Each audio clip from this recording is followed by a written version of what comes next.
Hello and welcome to Prime News. Now look at the headlines. CBI moves for probe in illegal transportation of Karnataka ore from Goan ports. Agency awaits notification from Goa government. Goa government says notification not needed.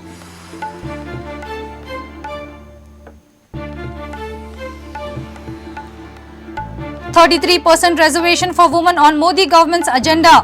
Mineral policy, speedy environment clearances, port connectivity, IITs, IIMs for states, presidential address speaks it all.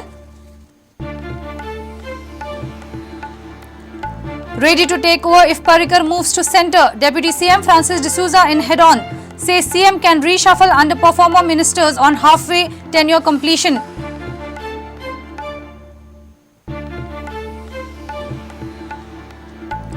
Jha committee grills Sports Minister Ramesh Tawadkar in Ruby residency collapse case. Minister claims innocence. No nexus. Committee may submit report by 10th July.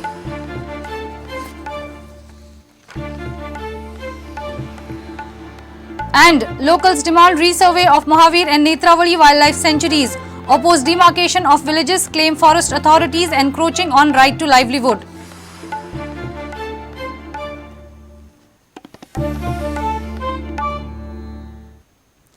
And now the news in detail. CBI has pulled up its sleeves to conduct a probe in the Karnataka ore transportation through Panji and Mormugaon ports illegally. 9 ports are under scanner in the illegal transportation of Karnataka ore case. But CBI is awaiting a notification from Goa government to conduct an inquiry on these 9 ports as case has been transferred by Karnataka to them.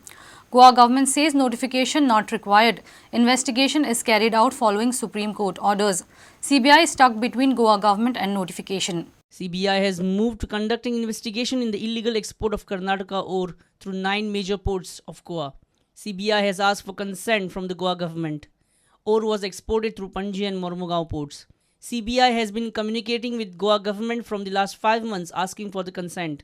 CBI sent its first letter on 2nd February. After that, on 2 occasions, CBI sent reminders and the last letter was sent on 6th May. State government feels that the Supreme Court has directed the CBI to probe.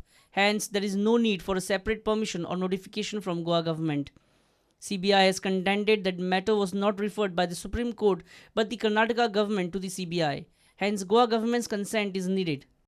In the communication, CBI has also mentioned that it is not able to register and investigate cases related to illegal export of iron ore from Panji and Mormugaon ports as the notification is not issued till date. Andhra Pradesh had already issued notification with regards to probe on illegal export of iron ore through ports.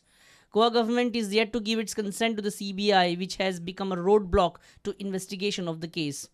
Reporter Mahesh Gadi for Prudent. 33% reservation for women is a priority on Modi government's agenda. The government will formulate a clear policy for allocation of minerals. The applications for environmental clearances will be disposed without delay. Setting up IITs, IIMs in every state, introducing GST also figures in the plan ahead.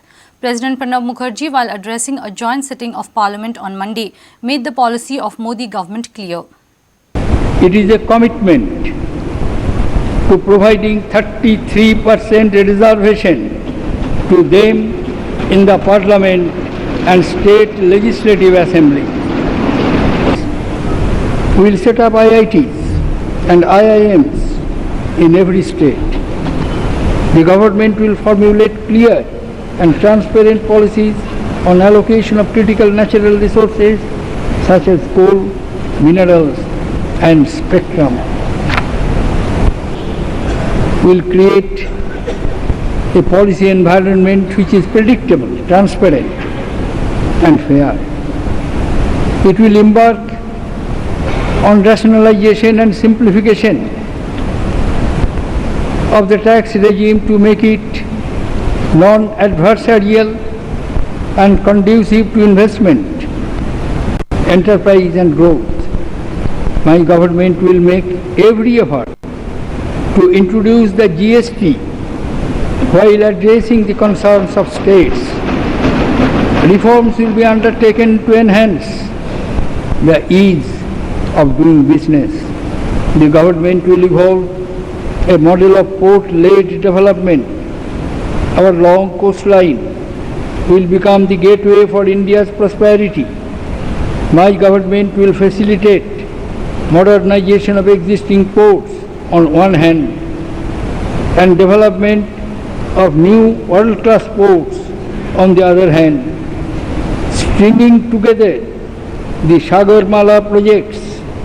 We will connect the ports with the hinterland through road and rail. Inland and coastal waterways will be developed as major transport routes.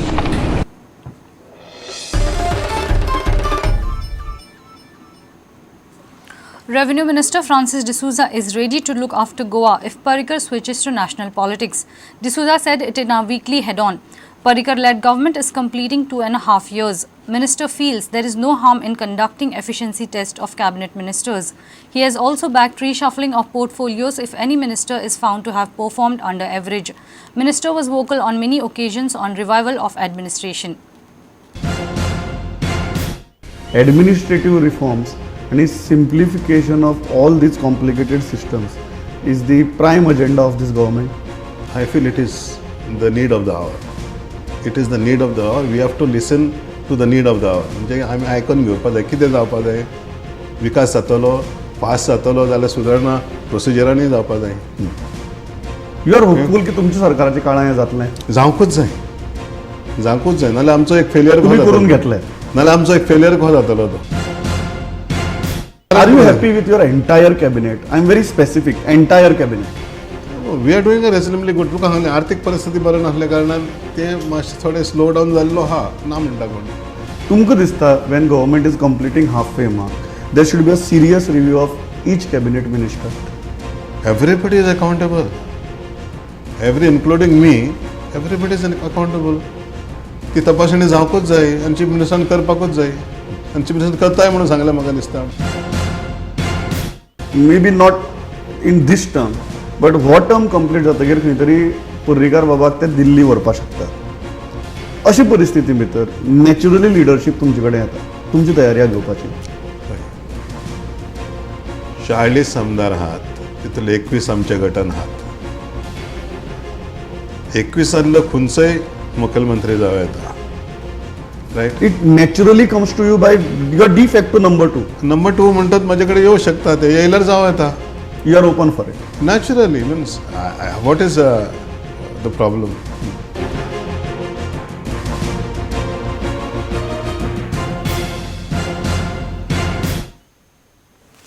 Prime Minister Narendra Modi will visit Goa next week. He will inaugurate the flying deck-like show-based test facility for naval aircraft at the INS Hansa on 14th June.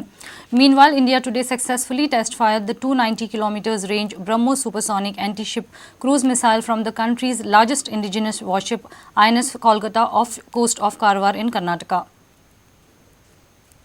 It's time for a short break. Stay tuned.